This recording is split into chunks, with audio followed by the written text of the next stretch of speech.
The nasal cannula, the most widely used oxygen device there is within a hospital. It's a low flow device.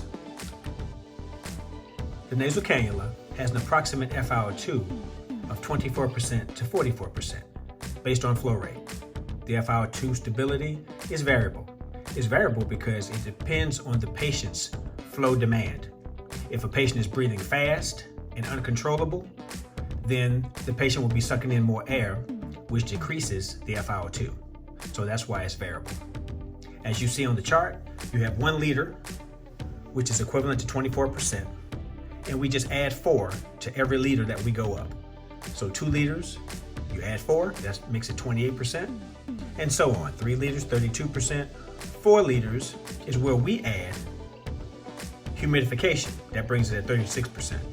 We use humidification because at this point, the patient will have issues with bleeding, nasal discomfort.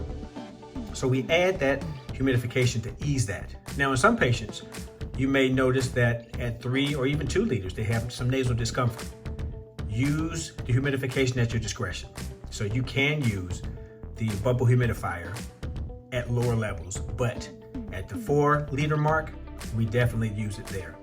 5 liters will give you 40%, and 6 liters will give you 44%. With the nasal cannula, never go above 6 liters. It is very uncomfortable for the patient, and it has no benefit.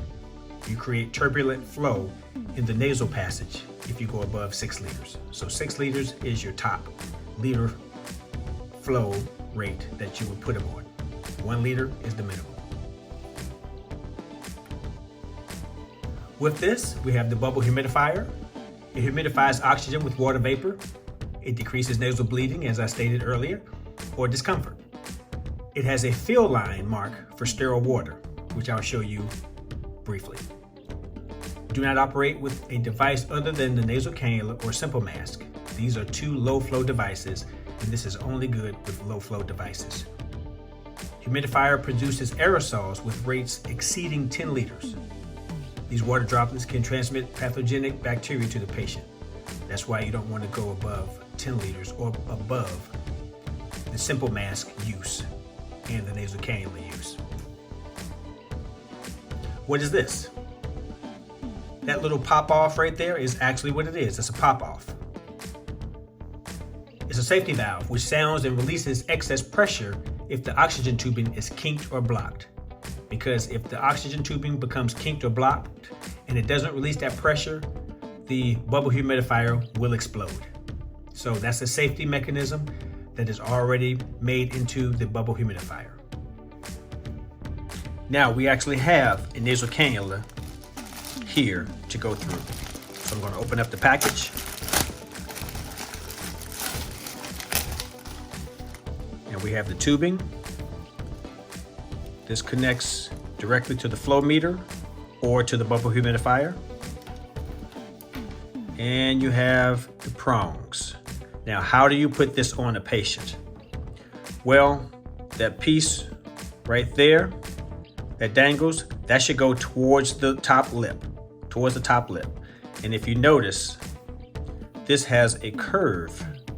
The phalanges, they have a curve. They're curved down like that. They're curved down. So that's how you go into the nose, just like this, down.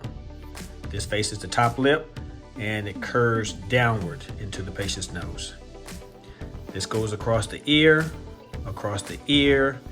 and you can zip it up at the bottom, okay? So you would approach the patient like this, into the nostrils, ear, and zip it up at the bottom of the neck. And you have the bubble humidifier, which you would hook this directly up to the flow meter. Here's your pop-off valve right here. This would go right here. Okay. There's a fill line. Only stir water goes in here. So if you can see it, let me see if I can show it to you.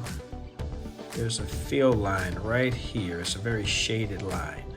That's as far as you fill the stir water up to. Any higher, it will flow into the water will flow into this nasal cannula, and the patient will complain about water in their nostrils. And so the max flow rate is 6 liters for this. So this is your bubble humidifier. If there's a kink, the pressure will jet from here. There will be a loud sound coming from here, meaning that this has been activated to jet that excess pressure out so this doesn't explode. So this is the nasal cannula with a bubble humidifier attached.